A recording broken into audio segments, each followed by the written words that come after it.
All right, we are live, and the New York Gay Mets have brought us back into the playoff race, boys. A real playoff race, not behind 17 other teams for the third wild card. The New York Mets are alive, and it is all thanks to our purple god from heaven, Grimace. So the Grimace Mets have, I wish we could have done this when they were undefeated with Grimace. They have still series with Grimace. So for everyone who was freaking out, which let's be honest, we were in that boat too, and they were losing their cool the last few weeks, you can go back, relax, and chill now thanks to Grimace and our friends at Coors Light, because we got to believe it's presented by Coors Light, the beer that is made to chill, the beer that is made for Mets fans. Many Mets fans were, let's be honest, I think everyone on this panel, and honestly, every single Mets fan I've talked to, like texting, talking to, was very much ready to have the summer back to themselves, go to the shore, go to the pool, just, live life and not have a baseball team constantly affect your mood swings from 7 to 10 every single night. But if you're in that boat, which it looks like we'll be in for the rest of the summer if they keep this up, Coors Light is there to help you chill out. Coors Light is mountain cold refreshment, crisp and refreshing as the Colorado Rockies. And again, everything you do this summer, from the shore to the pool to, just the backyard catching lightning bugs with the kids, get yourself Coors Light in your hand. So New York, choose chill and reach for Coors Light. Get Coors Light delivered straight to your door with Instacart by going to CoorsLight.com/believe. Celebrate responsibly. Coors Brewing Company, Golden, Colorado.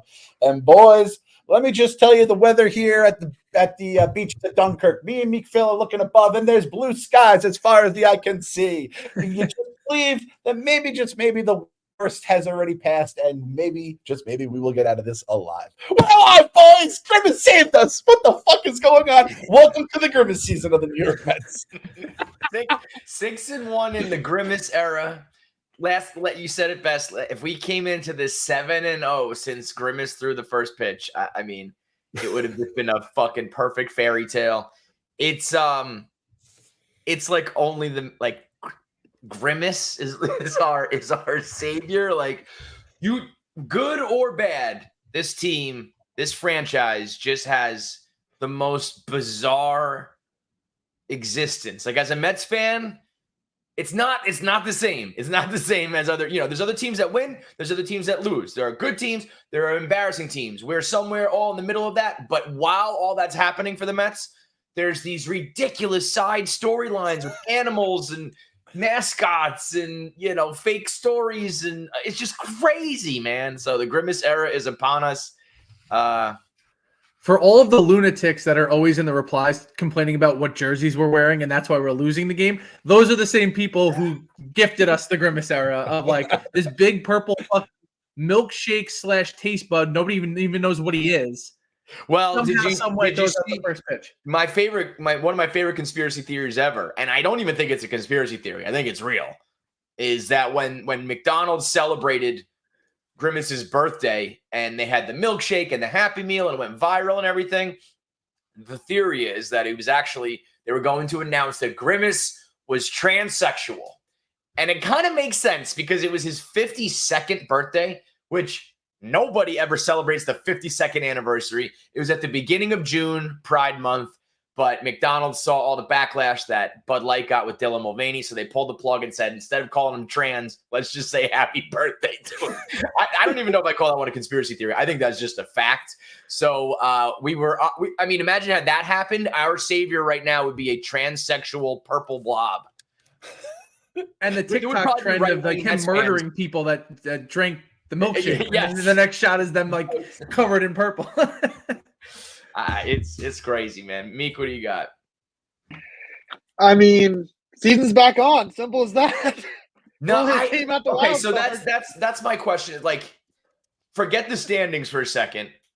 If you look at that team, like, they're hot right now, but would you say the Mets are a good ball club? I think there's only 4 good teams in the National League, so I don't think we're good. I think we can just be the top of the trash pretty much. I get that's what I guess you don't. I guess it's like, are you bad or are you playing bad? Because this is where the second wild card. I feel like George when he's trying to break up with his girlfriend and she won't let him, and I'm like, turn your key, and the Mets won't turn their key and let me free for this summer, and they're going to do just enough But if like forgetting about the rankings, the standings, I still don't think that they have like a roster to make it like down the stretch. But if everybody is actually bad, then everybody's actually good. So I can't tell whether like are these teams going to stay, because I think we're going to float around 500 and under 500 for the whole season. Are these other teams all going to do that? Or is it going to be like, all right, the Padres got their act together, or, the Cardinals ran away with it, or whatever it is? I guess if everybody sucks, then yeah, the season's back on. I think there's a difference between where we are in the standings and where we are as a team. And that's what baseball wanted, I guess. I personally don't like it that you can be, many games under 500 and still in the hunt for the playoffs, but that's the era of baseball we're in now. So I also wonder if like a couple teams get hot and then in the end, it's like everyone's like the teams that make it are like 86 wins, 84 wins, and it's still not great records. Well, that's but where it's not it should be though. That to me is okay. Yeah. If it's like a bunch of teams that are like 81 and 81, or God forbid below that, then to me, like making the playoffs in baseball used to really mean something. And the wild card, I think, was a perfect balance of like, okay, this prevents teams with 100 games from getting fucked over and they make it. But now it's like, it feels more like, the NBA, where it's like, okay, you made the playoffs, but like, what does that really mean? Now, what's really crazy is baseball still is a stupid sport with funky bounces and weird luck and all that. So, you let like an 80-win team in the playoffs and they get hot. There's going to be mayhem if like a really shitty team, like the Cardinals did it the year we should have won, but they were still the Cardinals, and they were underperforming. If just like a straight up shit team makes a run to the World Series, I'm sure it's great for the D-backs did that last year. That's what No, but they had a winning record, Phil. I was going to say, you could have the playoffs the way that they're set up for basketball and for football, because 9 out of 10 times the better team wins. Like that's just the way that it works. It does not work that way in baseball. And some team at some point in the future will back their way into the playoffs and then fucking go on a run, and it will upend the sport entirely, because nobody wants to sit around watching 162 games. And once that happens, they won't have to. They will go, I'm just going to watch the last third because none of this fucking matters. It's true. True. I mean, my entire prediction for my Mets wins and winning the World Series was it's gonna be the ugliest 86 win season, and they're gonna D-backs it all the way to fucking. And it's like, and looking back, it's like this is exactly how it's gonna go. Like, let's be honest, we talked about the stats in the past, so we looked at it in a negative connotation, but it was like those like if they had just kept the lead from the 8th inning or later, they'd be 17-2 or whatever it was. Like, that's the kind of team this was. It's just Edwin Diaz was a fucking disaster as a closer. The bullpen then sucked once he was gone. And we lost our catcher, who is actually, the Mets are 17-2 in the last 19 games, Francisco Alvarez. So for all the love about Grimace, it's the other dude with the fucking weird ass body that is carrying us to these goddamn wins other right lumpy now. dude. Yeah. I mean, if he's going to be, baseball is a hard sport to be like a one guy carrying you. And there's a few of them out there. It's like, the Judges and the Sotos of the world. Unfortunately, they're together. But if Alvarez is going to be one of those guys that like completely transforms your lineup, like he'll be even better than I thought he was. I'm already thinking he's going to be great. If he's one of those guys, it's like MVP type talks down the line, because if they just transform when he's out there, Not to mention defensively. Like, the the pitching love too. throwing to him, and he calls a great game. Yep. He works hard. He's just like he is the one. He is the chosen one. I wish he wasn't a catcher. I know that, you get the value out of him calling the game and the pitchers love him, but I wish he was just in the field, DH, just mashing for the next 20 years. I mean, So wait, we're like 6-1 with Grimace, and we're probably like 7-1. 7-1 with Grimace, and we're probably like 11 of our last 13 or something like that. what's the game Mets record? 10 out of 14, whatever game Mets. I think we're 11. People say if we didn't have if you take out May, we'd be like 11. 10 games over. It's like, yeah, if you took out a huge fucking chunk of the season. Like, no kidding. It's 11 wins. 11 wins. Yeah, 11 wins in June. They that's a nice chunk to rip off right there. So It's Like, also Game like Mets are 11-5. 10, 11 games is a good, you're on a run now. We have the most runs scored over the 8-game stretch and the most home runs over the 8-game stretch. And like instantly your dumb mind goes, well, Sanga's throwing again. He's coming back. Christian Scott's going to be here after the All-Star game because they're manipulating his time. And then you got Severino, Minaya, and then we got a swing guy for the last spot, depending on like Quintana pitching well. But like when you say we got Severino and Minaya, like what do you really have there? Severino has a good season on his hands. Minaya throws a lot of innings. I don't know. The thing that hurts is that we're not going to trade them and get good shit for next year. But I mean, if we're making a run, we're making a run. This is where we are on a runaway train straight through the deadline where we do something idiotic because of this goddamn second wild card. So when Clemmer came on, he laid out the case of saying basically this. He's like, my biggest fear is we do all right in June. This is before the game Mets took over baseball as we know it. And then he said like, the schedule in July is kind of the cakewalk going into the deadline. And then we're going to do the whole thing where we were every year with the Wilpons, like 3 games out, which is that was when Casimir got traded. That was when the Javi Baez deal went down, which like, let's be honest, Casimir didn't burn us as much as we thought.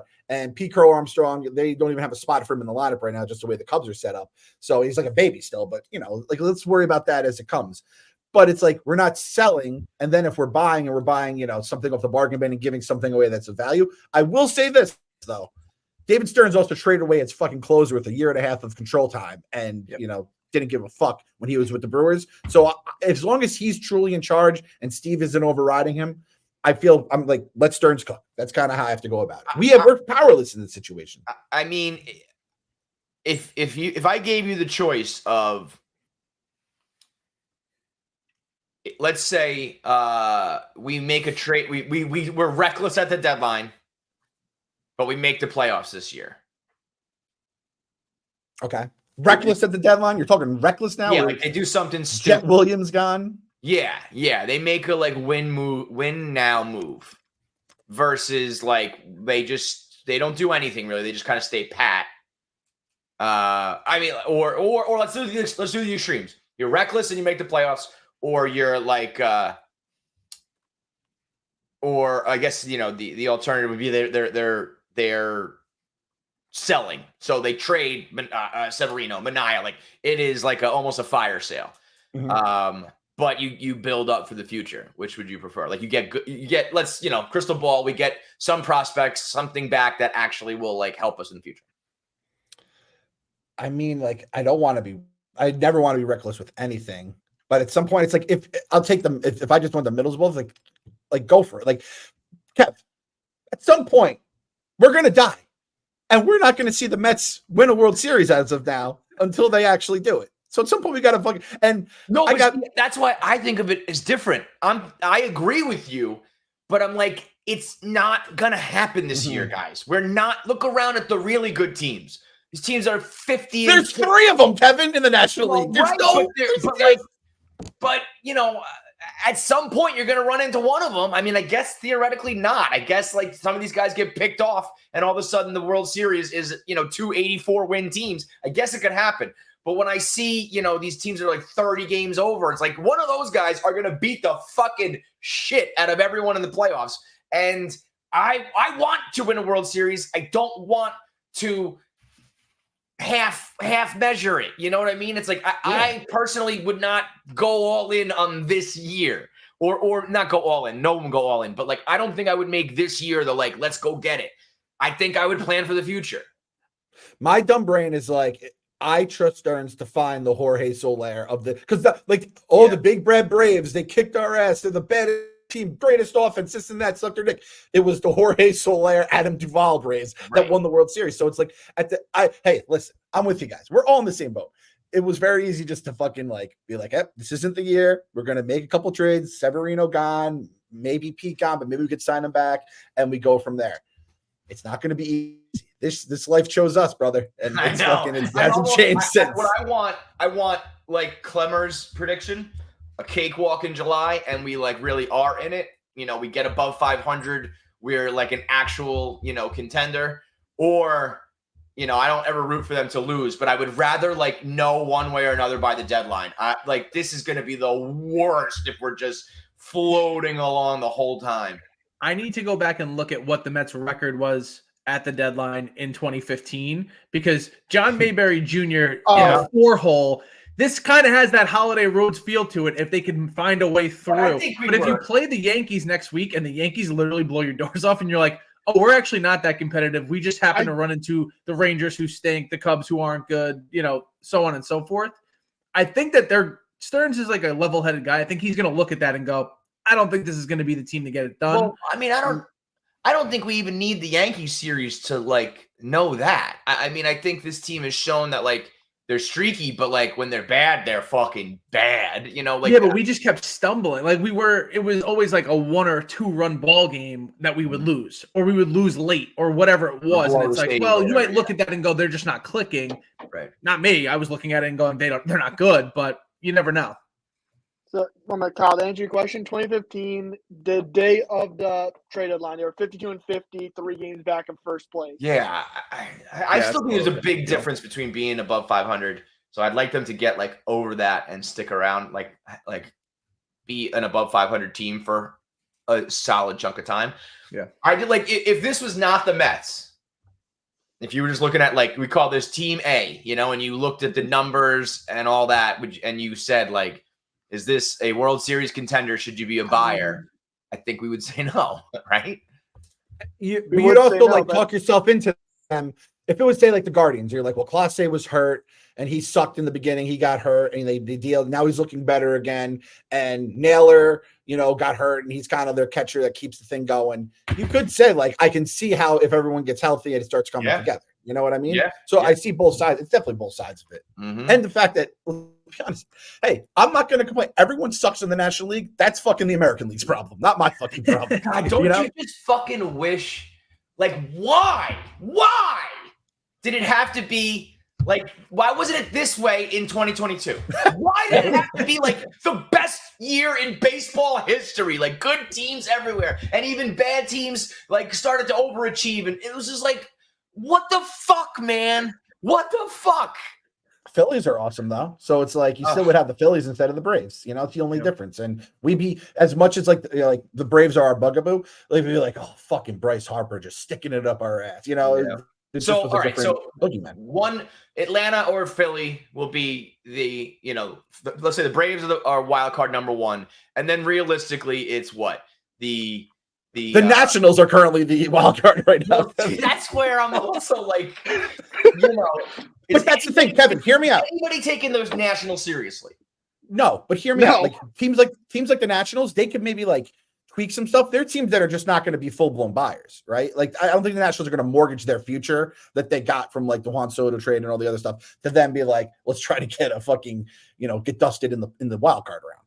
Right. So I think there's we do have the advantage. We have Stevie's wallet as well, which not every team has. So I think it's I don't know. It's not. I don't think it's necessarily a bad thing. It just is the worst. I also think there's not going to be 2 teams under 500 making the playoffs. I think that would be crazy if this continues all the way. It's in the regular season where they're everyone in the NFC South is under 500. Guys, at some point a team's going to go 9-8. It's not going to be pretty, but they're going to get there just from playing each other. So realistically, so right now it's Seattle, St. Louis, San Diego, Arizona, Pittsburgh, Chicago, San Francisco, and us. And the Reds are in it too because they want Cincinnati. And Cincinnati. Everyone in the National League except for the Rockies and the Marlins, they have a chance. Yes. Yeah, but so out of those lineups, Meek, you would probably know best. Who are the people who are overachieving that will fall off? Who are the people underachieving that might take off? Or is everybody really just nah? Everyone's kind of mid. Maybe the Padres can get going, but they're pitching. I mean, they're down Darvish and Musgrove. Their lineup's kind of mid. Maybe I'm looking at the run differentials. The only ones that are in the positive are the Padres and the Diamondbacks. Everybody else has a negative run differential. Hey, we have the highest negative. We're -7. We're single digits, baby. We're single digits. Yeah, we're -7. We're the best of the worst. That's all it takes sometimes. Plus 10. So I know run differential doesn't mean everything, but usually a good indicator of these teams are all going to play each other over the next month too. There's going to be some teams going to fall off and some teams going to take over. There's just too many head-to-head matches. Do you think who do you think it is?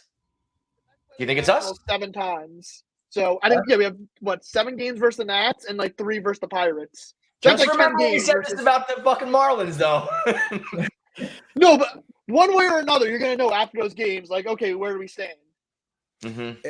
I was talking to Chief in the office about because the Mets have the Cubs this weekend, and he's like, our pitching is fucking great. Our starting pitching is great. It's like our hitting just is awful. And I'm like, yeah, our hitting is carrying us right now, but like the starters, I still don't trust. And it's just every team probably has their warts. There's probably a team that's like our bullpen's lights out if we can get to it, but we're usually dead by the time it's the 7th inning. So everyone's gonna have their warts. And again, it's kind of like with the East in the NBA where everyone was hurt. And it's like, well, we're all in this shit together. The Celtics are fucking awesome, but all of us are just going to battle for the 2 through 8 seed.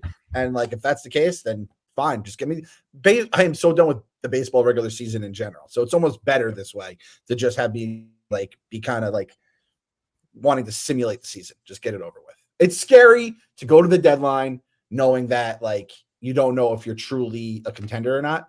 But I mean, this is nothing new to us. It's basically every fucking season. I know. We have this conversation every year on like June 20th. It's crazy. I would do this every single year to ourselves. So it's like, where are you going to go get somebody that's really going to put us over the top, though? Like right now, the lineup is clicking and we look like we have a deep lineup. And it's like, who are you going to go get that's really going to change like the DNA of the team where it's going to affect us in like a positive way? You kind of just cross your fingers and hope the guys who are hot stay hot and our pitchers somehow hold up. Because like Diaz is throwing 100 again and, you know, seems like he doesn't quite have it back yet, but it is good enough. Is there anyone in the minors too? Because like that's something we're not used to. But it's like, hey, why can't a guy from the minors just come up and Brett get Beatty, the quadruple A phenom? Yeah, our second fucking guy hits a home run 456 feet last night. It's like Brett Beatty, the second baseman slugger. That there is one black hole in the lineup right now, and it's Jeff McNeil. I was just gonna everyone say, else man, kind of carrying their weight. Like that's pretty much. I'm looking at the lineup from the other night: Lindor, Nimmo, JD Martinez, Alonso, Marte, Vientos, Alvarez, McNeil, and it's like, obviously Vientos is playing his dick off. Marte is healthy again. Pete and Lindor streaky, but they're gonna get to their numbers. Nimmo, does his thing. JD has been, batting 285. And then there's just fucking Jeff McNeil was a half of his batting champ year. We would probably be okay, but he is awful. What do you do? I feel like he needs to retire. I feel like he needs to go get a different job. Like I'm going to go work at Enterprise. Like I'm not a good baseball player anymore. Can you buy a card on the PGA Tour? Can Stevie just buy him a card on the PGA Tour and be like, dude, you give up this baseball thing, come off the books. You could just play you live out your dreams to be a professional. I'm not kidding. It might be a wise career decision for him to retire and start playing golf. Happy Gilmore this shit. You're not a hockey player. You're not a hockey player, Jeff. Oh man. I just so what do we think happens obviously, you can't keep this 7-1 pace, 11 whatever games out of the last 13, 14. Is the Hamburger throwing out a pitch anytime soon? Is that giant bird? I don't even know her name. There is a chance, but it's up to McDonald's, I think. We'll get Ronald on the mound next home. Yeah, versus the Yankees. You know what I hate the most is if or when the Mets do fall off, it's going to be a big LOL Mets thing. That we all were in love with Grimace. People were asking me for Grimace shirts. I'm like, I don't think we can wear Grimace shirts, guys. We have to have some pride as a franchise. I know that we're not a historic franchise, so I don't think we should be walking around with our dicks out. But we have to be also we're not total clown shows who wear Grimace shirts. If it was 25-2 or something, an absolutely historic streak, I could have lived with it. I did like the person who said, change the Riley Reacher to say, "Oh, Grimace, you're making me believe." You're just imagine maybe we do. Grimace just plowing her in his big purple dick. I could have lived with that. If we get to the first wild card spot, I think we have to do that. Yeah. Listen, if this continues, I'll make you a Grimace shirt. That is a promise. So let's say they lose 5 in a row right now. Where do you what does it take for you to? What's that? Sell mode. Yeah, in a row, then you're probably 4 out. And by the way, that's what's happened. We lost the first 5 games of the season, and then we won 5 games, and we're all right, we're back to even. Every time we've gone on one, it goes to the complete opposite. There's no middle ground for this team. Yeah. So do you need to wait till the deadline? Do you need, where will be like a definitive answer? Because if you do lose 5 in a row, you're like, oh fuck, maybe we are bad, but we'll probably win 5 in a row at some point. So, but at some point on the calendar, that's gotta give. Yeah, this is the thing about baseball that keeps you coming back every year. It's like the first couple months, you're just like getting your feet wet, and then either you're good and you're invested in like a pennant race, or you're bad and you're invested in like who you're going to sell at the deadline. And then August, September, we start caring about our football teams usually as Mets fans, right? So I can't even. This is nothing new. I'm thinking about like September now. All of a sudden, oh my god! Meaningful games in September, Kevin. Free. I was watching movies and television. I was looking at my phone every now and then. You were watching Dragons. Oh, Dragons back. Oh, it's so good. House of Dragons has been so good, and I'm loving life. I'm free. And now I'm sweating and I'm wringing my hands and I'm scared about Diaz, but I'm excited when he gets a double play. And I'm like, we're going to win it. No, we lost it, but I'm back in, motherfucker. I've been talking to Andrew Claudio. He's he produces the Knicks Film School podcast. And I say basically Mets fans, we were basically Red from Shawshank, where hope is a bad thing. And now we're back to being Andy. Hope is a good thing again. And that's kind of where the season, and then the 5-game winning streak turns us into Andy. And then the 5-game losing streak turns us into Red. So it's like right now, are you Red or are you Andy? As of right now, Grimace streak is over, but got the Cubbies coming up and then the Yankees and then, the July schedule. Are you an Andy or a Red right now? Are you, is hope a good thing? Do you get this reference? Brother, either way, you're in the prison. Yes, that's a fair point, Kevin. I would say point. Right now I'm more Red. You're more of a Red. I can sense that. How about you, Kyle? I just there is something. If I was younger and Barstool was younger, like I would probably be an Andy. I'd be like, we don't get many opportunities. Like fuck it, let's ride. But I'm at a point where it's like it is harder for me to really dedicate myself when sometimes I'm looking at that. I still look at that rotation and I'm like, at any moment, these guys could suck a dick like 2 or 3 times through the rotation and you're fucked. But, I'm like, it's the same thing every year. It's like, I just broke up and I don't want to give my heart back, that sort of thing. That's fair. So Kyle, I feel like an Andy that was framed into the console. I don't know who that guy was, but that wasn't me. You got to stand by your console. I know, that's it. That's what my hands are tied. Yep. But yeah, they're fun enough now with like JD Martinez and like we actually have a DH. Like we went and got the guy that we've been asking for and he's actually playing well. Yeah. And like the team's doing well. The fans are having fun. It's summertime. The weather's warming up. It's just like the perfect cocktail to get you through the summer. But now we got this right on the cusp of the fucking All-Star break and the trade deadline, and it's going to keep us in a bad place. Speaking of the weather warming up, Barstool at the ballpark next Saturday. I'll be there. Officially, I'll be in attendance. We got the tailgate. We got the drink special afterwards. Doesn't matter where we're at. Grimace, no Grimace, win, lose. The tailgates and the drink special is always a good time. I feel like the fan base is obviously re-energized too. Grimace brought us to a very happy place, so it should be some good vibes going on there. Phil, Meek, are you Andy or a Red? Andy. You're an Andy, yeah. I mean, I'm like an Andy, begrudgingly, like you motherfuckers. I can't believe you did this to me. I'm almost mad that they've turned me into an Andy. And this is when I'm gonna like get the rock hammer and I'm just gonna try to escape Mets fandom. I don't know how I'm gonna do it. I want to crawl through a tube of shit. If you already are. I know. If you gave me a literal tube of shit and said, crawl out of this and your mind will be set free from like the Mets fandom, I think I would do it. I'd stand in that rain and I would go watch Dragons for the rest of my life. Oh man, Dragons hit so goddamn good when the Mets are just, not even a thing in our lives. But, yep. Fortunately, if you want to be a baseball fan but don't have to follow the day-to-day painful happenings of the New York Mets, you got to get yourself DraftKings. Bottom of the ninth, 2 outs, bases full, down 3. The crowd on their feet. The drama of baseball is real, as we know as Mets fans, and so is all the action at DraftKings Sportsbook from the first pitch to the Final Out. DraftKings has you covered with same game parlays, live betting, odds boost, and so much more.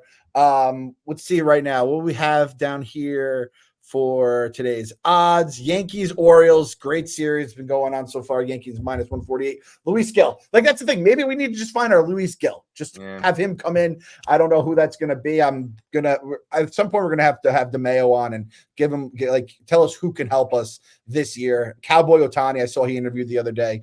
Check out Joe with that as well. That was a great pod. Seth Lugo, my boy on the bump, minus 148 on the road in Oakland. That could have been a good starting pitcher for us to have. If only we could have gotten Seth Lugo. And if you're new to DraftKings, you got to check this out. New customers bet $5 to get 150 in bonus bets instantly. So our boy Portnoy is having himself quite a time on DraftKings. Maybe you could have yourself some time too. So check out DraftKings for your baseball and betting needs. Anything more on the Grimace Mets, the upcoming series, anything else there? I think we've pretty much covered. I think we're all in the same boat where we buried them. We kind of moved on. Me and Phil were just taking shrapnel left and right on Dunkirk. And we'll see where it goes. Kev, like you said, like if they lose 5 in a row, but if they win 5 in a row, then I think we kind of just have to be like, all right, this is where it is. I will really be fully back in if they can get above 500 and like maintain it. Like I think the wild swings have got to I guess they don't have to stop. But for me personally, I would like to see them get to 2-3 games over and just stay there. Win 1, lose 1, win 2, lose 2, but just we are a winning team. I mean, I think to make the playoffs, you should have to win more games than lose games. That's just probably old-fashioned, But this guy JJ here says on August 14th of last year, the Diamondbacks were 59-60. So it can happen. I get my Angels in the outfield on. 2021, the Braves weren't over 500 till August. So I guess ultimately my problem is when you look at 2015, they had an incredible rotation. 2022, obviously, just everything clicked. I think it will be hard with a rotation that I don't think to be very good. What if Stearns is like, hear me out, Steve. He's like, the Braves, they didn't go above 500 till August. The Diamondbacks were, under 500 in August. Winning is a cancer. You need to lose in May and April. And then this is the way real teams, this is the way winning teams do it. They lose. Yeah. It's like when you're playing like a racing game, you save your nitros for the last couple of laps. That's kind of what we have to do here. So let's just coast. Then June, tickle their balls with a Grimace promotion. And then July, August, September, we just hammer the gas. So whatever it fucking takes. I don't know. I play the game all the time where we compare previous seasons, and then you just realize there's 100 other teams that have different things, different ways. Just get me to the fucking finish line. I don't care how. I should also toss in in terms of deadline money, they'll probably end up saving $17 million this year if Verlander doesn't get his 140 innings pitched. Yeah, that's huge. He went on the IL, right? Yeah, he's on the IL.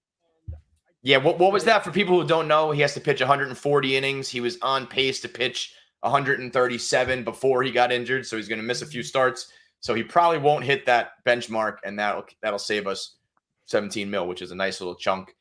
Do you think? I was trying to think of the deadline.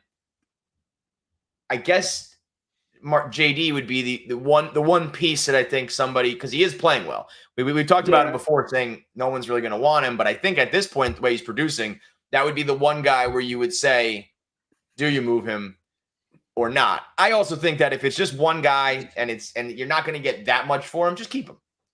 Because you know what I mean? If it's not going to be a total fire sale, don't just sell the one guy. So at that level, you're not going to get much anyway. Just keep him and let the team do their thing. I mean, Phil said it best. He wasn't getting a lot back when he was good, young, and healthy. So it's you're not getting it old and half a season left or whatever. Severino, 3.5 ERA, 1.2 WHIP. That guy, and has experience pitching. So there are guys to move. I think JD is actually one of the lesser valuable guys, just because a pitcher can actually make it run. But hey, maybe Severino's the guy who's taking us to the fucking playoffs. So I don't know, man. Yeah, game one starter. The one thing we don't have at the trade deadline is any Willie Mazes, and the Say Hey kid passed away. Was that Tuesday night? Tuesday? Is that correct? Yeah, Yes. Yeah. Tuesday night. Someone made this. What a player. Someone made this point. They said, now that Willie passed, I think the only like legendary, like almost iconic player that's still alive is Koufax. Like, there's all those other guys are gone now, and it's kind of crazy when you think about it. And people probably thought Koufax died like 20 years ago because he kind of just you go to Dodger camp here and there, you'd hear about him, and then If you told me he was dead, I would have believed it. I'd be like, yeah, he's gone. 100%. Willie Mays. If you said he was the best player of all time, I think it's a solid argument. You know, I mean, personally, you know, whatever you want to say about steroids and whatnot, I think it's Barry Bonds. But if you wanted to say that you think the most well-rounded, best player, you know, most talented, athletic, whatever of all time, Willie Mays, and you said Willie Mays, I don't think anybody would argue with you. Great nickname, Say Hey Kid, hits the bombs, plays defense. I mean, did it all, had the fucking highlights. Was a Met. Got his number retired here. So we got 24 up there. So R.I.P. Willie. Willie Mays Hayes, great character as well. Character in the movie, yeah. His name is 60 home runs, I think, right? Crazy. Absolute legend of the game. So R.I.P. Willie Mays. Also, I had to pose this one. This is our little snack corner, Kev. I wanted to make this confession live on the pod and want to get your actual take live. Why? I feel like you're gonna. The two youngins here, Kyle and Mick. I don't know if they're gonna agree, but I need to know if I'm on the same page as you. I have become. You're either gonna love this take or you're gonna agree with this take or you're gonna hate it. I appreciate a lightly salted snack now. The light blue Lay's bags. You know what I'm talking about? Okay, so lightly salted chips. What else? Is chips, almonds. Which I guess if I'm eating almonds, that's kind of telling on myself for being old as well. Almonds, bro. Yeah, Kev. It's a little bit of protein in there. Fills you up. Eating almonds is like eating wood chips. It's like eating pebbles. I hate almonds. You hate almonds? Do you hate peanuts? Do you hate all nuts? Yeah, no. I love cashews. Love walnuts. Love a good peanut. Honey roasted peanuts are great. I just don't like almonds. How about the reason why everyone says eat almonds when you're on a diet? It's like, yeah, these things fucking suck. They're the best thing you could have, but they were a keto friend of mine. That's how I became a big almond guy. That's how I became a big almond guy. All right, Kyle, Meek, lightly salted. If you see that bag, are you just like, this is grandma's house, basically serving snacks? The only one that I don't fuck with is pretzels. Pretzels are meant to have salt on them. When they don't have salt on them, they suck. Yeah. I'm very passionate about that. Unsalted pretzels are a crime. It's a crime against humanity. The unsalted pretzel is like it should not even be in existence. I don't put salt on much. Like, I'm not a guy who grabs a salt shaker and puts it on my regular food.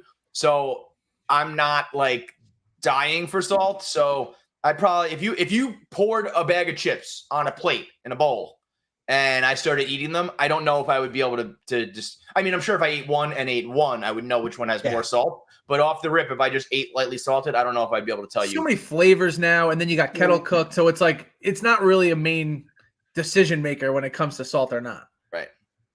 How about you? I feel like he's a salt guy. I am a salt guy, but I've also seen a guy, rip open salt packets and just eat them clean. So I'll never be that kind of salt guy. So, nobody will ever be that kind of salt guy.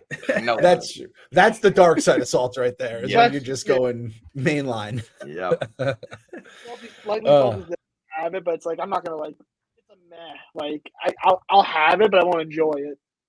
Right. Another one I do, lightly salted sunflower seeds, because the regular ones now, I have them like, holy shit. It's like those are kind of just like you're chewing on like a hunk of salt. Yeah, salt. There's also like lightly salted, I'm fine with, but if it's just low sodium, I'm like, that's gonna taste like trash. Yes, you can't be using scientific shit on me because then I feel like you're. That's a marketing tactic. I don't know what they're doing with that. I'm like, I don't want low sodium anything.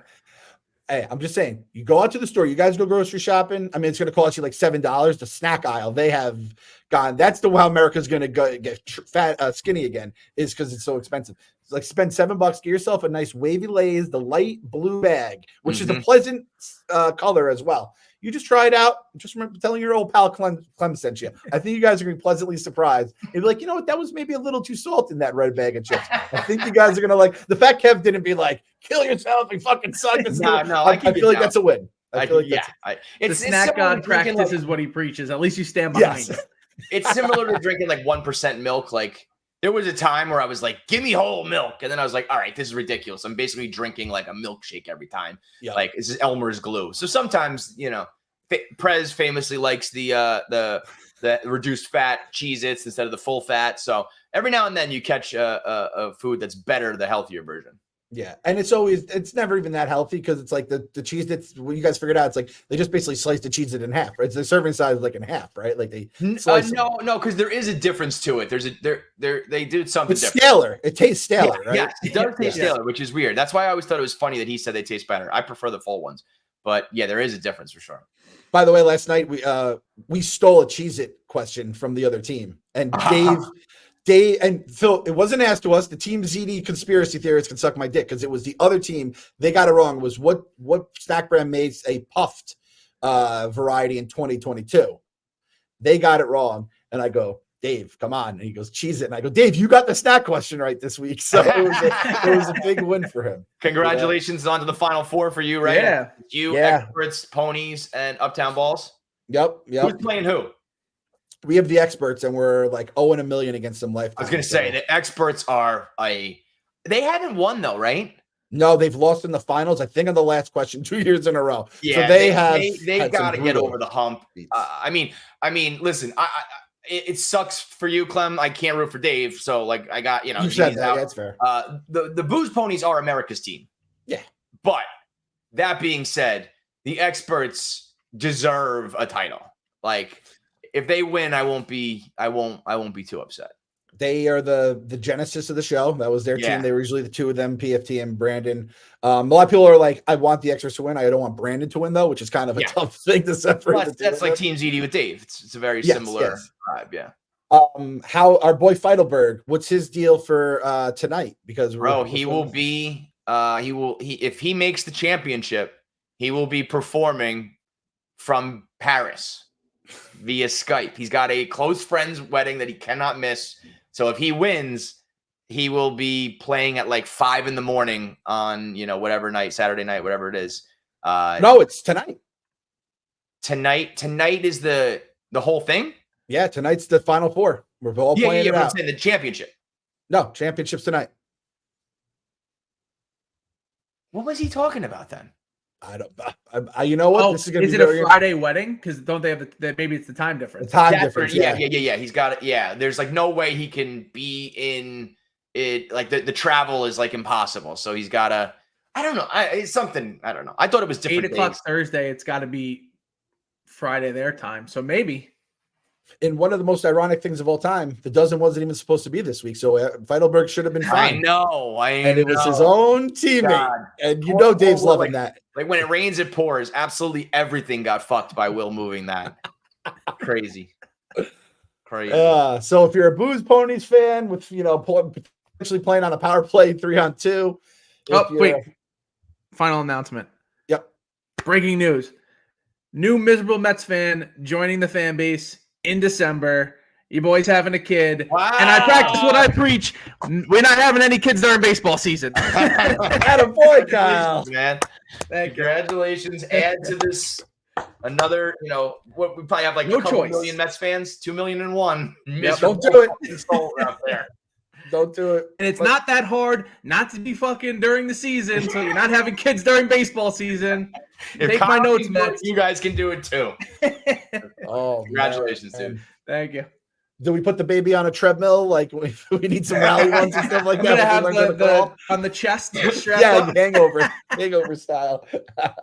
That's all right. So that's good. Good news. So hey, once the Grimace era ends, we have the baby Gelling era on the way. So we have our good juju covered.